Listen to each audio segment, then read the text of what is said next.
Good morning. Welcome one and all to this worship service here at First Presbyterian Church of Glasgow, Kentucky. This is a recorded service for your viewership today. We do once again appreciate and thank all those watching by way of Glasgow Electric Plant Board Channel 6. Thank you for those that view by way of YouTube. We do appreciate your viewership of these services, and I trust you'll find some fulfillment in these services as you watch them. Just to let you know, we will be approaching the season of Lent here in a couple weeks. You're invited to come to First Presbyterian Church any Sunday at 10 to be part of our Lenten series, our Lenten worship. We will take Lent. Lent is the 40 days, not including Sundays, before Easter. And we take that time of Lent to do some self-reflection, some self-examination, to get ourselves ready for the joy of Christmas morning. So we do invite you to come any Sunday, 10 o'clock in the morning. And also for you basketball fans, for years I've had a March Madness bracket contest. And so you're welcome to participate in that and to fill a bracket out if you like. So just be aware. We do fun things also here at First Presbyterian Church of Glasgow. In a minute, we're going to be in 1 Corinthians chapter 15. If you want to go ahead and find that, you can find it in your home Bible. I'll be using the Pew Bible. Here at the church, we use the Revised Standard Version. That's just what we've had in here for years. And so, but whatever version you use with your home Bible is fine. We'll be at 1 Corinthians chapter 15 here in just a few minutes. And this past Sunday, one of the members of the church family, I pastor two churches, by the way, First Presbyterian Church of Glasgow and also Central Presbyterian Church of Owensboro. And yes, they're an hour and 45 minutes apart from one another, so it's a long Sunday. But one of our church family members in Owensboro passed away recently, and her funeral service was this past Sunday. And I was able to watch her service in her home church. It was a Methodist church in Tennessee. I watched that service by live stream, and it was a very good service, very nice service, a very nice message from the pastor there about the life that is to come for all of us, the life that awaits us.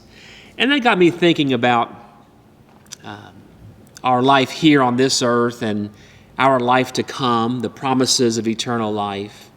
And as I was thinking about that this week, I noticed our lectionary reading, one of which is 1 Corinthians chapter 15.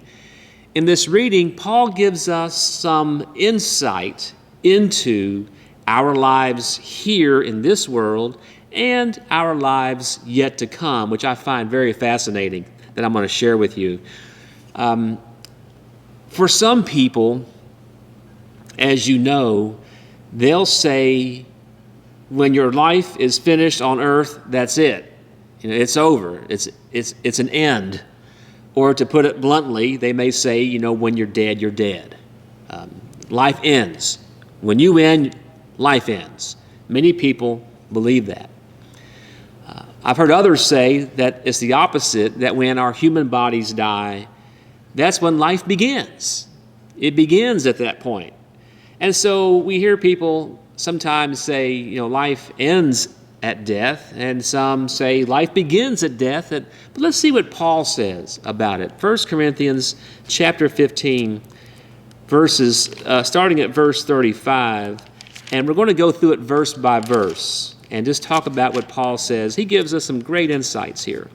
1 Corinthians 15, starting at verse 35. But someone will ask, how are the dead raised? And what kind of body do they come? It's a common question Paul addresses here. People in his age and the age today and every age in between have asked the question, how are the dead raised? And what kind of body do they come? And we've asked that question. The Apostles' Creed, which many churches will cite on Sunday, affirms the resurrection of the body. So how does that happen? What are the specifics? What kind of body is it? Is it a physical body, a spiritual body? There's tons of different points of view on that. Let's keep reading a bit. Okay, verse 36. You foolish man, what you sow does not come to life unless it dies. Unless it dies. Paul talks about here that one phase of existence must come to an end before another one can begin. There's a bit of a sequence to this, right? You have to have a physical life that has to end before the next one can begin. It's sort of common sense, but that's what Paul says there, verse 37. And what you sow is not the body which is to be, but a bare kernel, perhaps of wheat or of some other grain. The body that we will have is not our present body. The body we'll have in our next phase of our existence is not the present body. Paul compares our body here to a seed. The human body is a seed that prepares the way for the next body when it comes. Let's keep reading, verse 38. But God gives it as a body as God has chosen, and to each kind of seed its own body. And we'll pause there. Paul says we will get a new body. When this body's finished, we will get a new body. It will be designed by God, chosen by God, not our design. God will choose our next body. It will be very different than our current one. It's not really similar. And here Paul continues on. We're going to go to verse 39. For not all flesh is alike, but there is one kind for humanity, another for animals, another for birds, and another for fish. And we'll pause there. Paul points out that in this three-dimensional world that we live in, bodies are very different. The human body, three-dimensional human body, is very different than the body of a dog or a bird. Very different than a body of a fish. Paul makes these comparisons. Bodies are very different in this three-dimensional world. Humans and animals, very different bodies. They work differently. They look differently. And the next verse, verse 40, there are celestial bodies and there are terrestrial bodies. But the glory of the celestial one is one, and the glory of the terrestrial is another. Right? So Paul is saying the same way that the human body is different than the body of a fish or the body of a bird or the body of an animal. They're different, right? Obviously.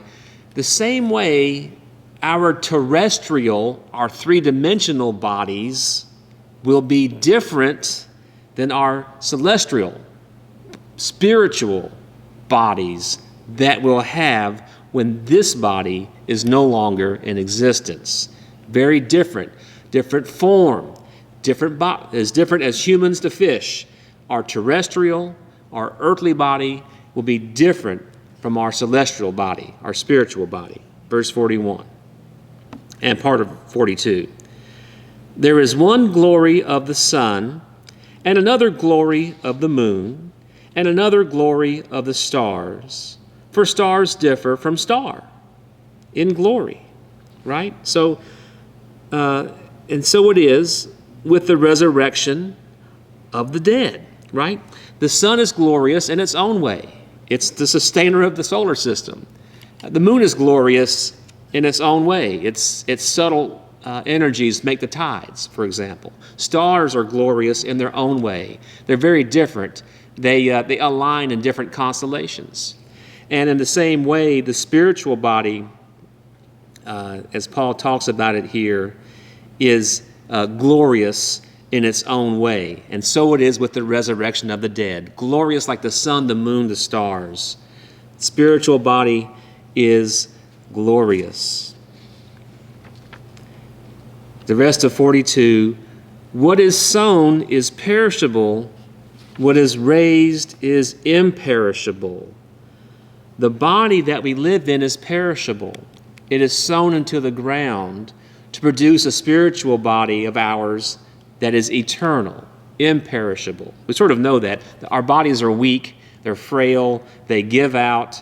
Our life can be taken from us very easily, right? Bodies are frail, we understand that. Our physical bodies are weak, and not just weak physically, sometimes we're very weak morally as well, right? Our willpower, our dedication to God, we're weak in many ways. But our spiritual body, when we get it, is very powerful, it's very different, very glorious. Okay, verse 43.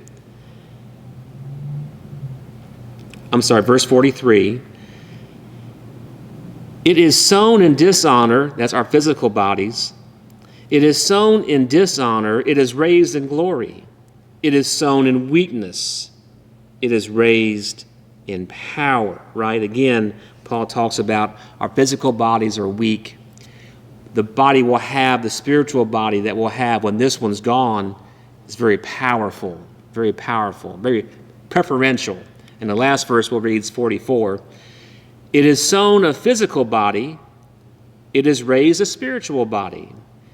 If there is a physical body, there is also a spiritual body. If you have a physical body, and you do, I'm going to bet on that. If you have a physical body, you also have a spiritual body. This physical body is the seed that carries your spiritual body. When this seed is laid into the ground, then your spiritual body will come to life, right? They're connected.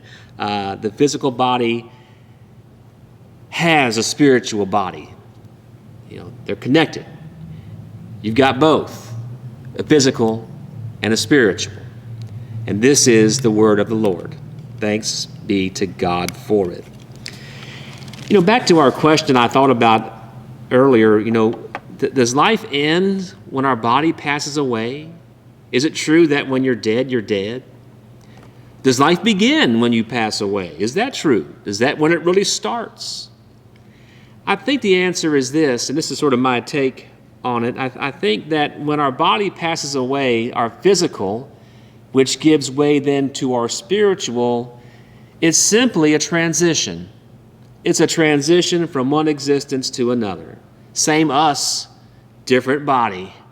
It's a transition. It's not a beginning. It's not an end. It's a transition. And we all understand transitions to a degree because we all go through them very often, right? You may sell your home and buy a bigger home because you have a larger family. Or when your larger family moves out of the house and you downsize, you may buy a smaller home, right? So we all know about those transitions from one home to another. And we can really appreciate our new home because it's what we want for the needs we have right then. Likewise, many people, many of us, most of us probably, have had to move from one community to a new community, to transition from an old town to our new hometown. And for school age folks, it happens every year. You transition from one grade to the next, or from one school to the next. Transitions happen every year. We understand transitions, which got me thinking about the Clampett family. Jed Clampett, I forget the rest of their names. The Clampett family, for those of you that have been around for a while, you remember the Clampett family struck oil on their farm, which allowed them to move to Beverly Hills, where they became the Beverly Hillbillies, right? A very popular show back in the 60s, where they transitioned from the farm to Beverly Hills and liked it a lot better. It's a little bit better life for them. In the same way, Paul reminds us that our physical death is a transition too. one house to the next, one community to the other, one grade to the one higher, from the farm to Beverly Hills, all transitions, and so is our physical death.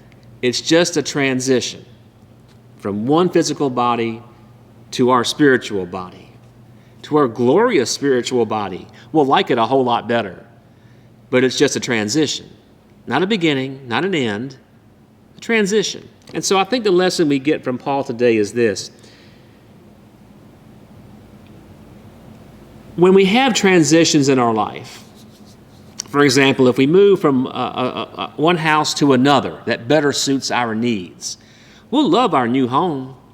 We'll like it a whole lot better, but there'll still be a few things about our old home we kind of miss, right? We'll be nostalgic about our old home. Even though we have a better home, there are still a couple of things about our old home that we miss. Or community. If you move from one town to a second town, and that's your new hometown, you could love your new hometown.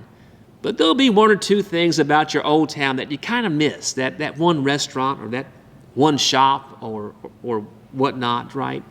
We can be in a better place and still have some fondness for what we left behind, right? Or in school. We might love the 9th grade, but we kind of miss some things about the 8th grade, right? We're better, but I still miss this particular teacher, for example. Transitions, when they happen, can put us in a much better place. But we still have a little fondness for what we left behind. All right, here's what I think is my take on this passage for today for us. We will transition from our physical body to our spiritual body. That's going to happen. I don't know when, but it will happen. It's going to happen. When that happens, when we get our spiritual body, we'll be in a much better place, living in the fullness of God's presence, right? We'll be like Revelation shows us, singing praises to God and doing our task and enjoying our existence, and it's eternal. But that doesn't mean that we won't have a bit of fondness of what we did here in the physical world. In the physical world, we enjoy, many of us enjoy, the smell of coffee in the morning. Just to smell the coffee. That's a joy we have in the physical body. I don't believe we'll have in spirit because we have 5 senses in the physical body. Enjoy them while you can. If coffee's not your thing, the taste of your favorite chocolate pie, or whatever it is, these are things that we'll look back on one day when we're in the spiritual body with fondness, I believe. So appreciate them right now as you go through them. The smell of coffee, the taste of chocolate pie, the sun on your face as you step outside, the wind in your hair, the sounds of the birds, the physical touch. Spiritual bodies aren't physical bodies. Enjoy your physical touch, the handshakes, the hugs, the holding of your pet or a grandchild, right? These physical things. Appreciate your physical life while you have it. Don't let it all pass by without appreciation. God is blessing us with moments and memories along the way that one day, when we're in our spiritual body, we'll look back on with fondness. And we'll say, boy, I like where I'm at now, but I sure do miss the smell of coffee. Therefore, friends, when you go into the world, enjoy each moment as it comes to you. Don't let it just pass by without notice. Notice the things you see, you smell, you hear, you touch, you taste.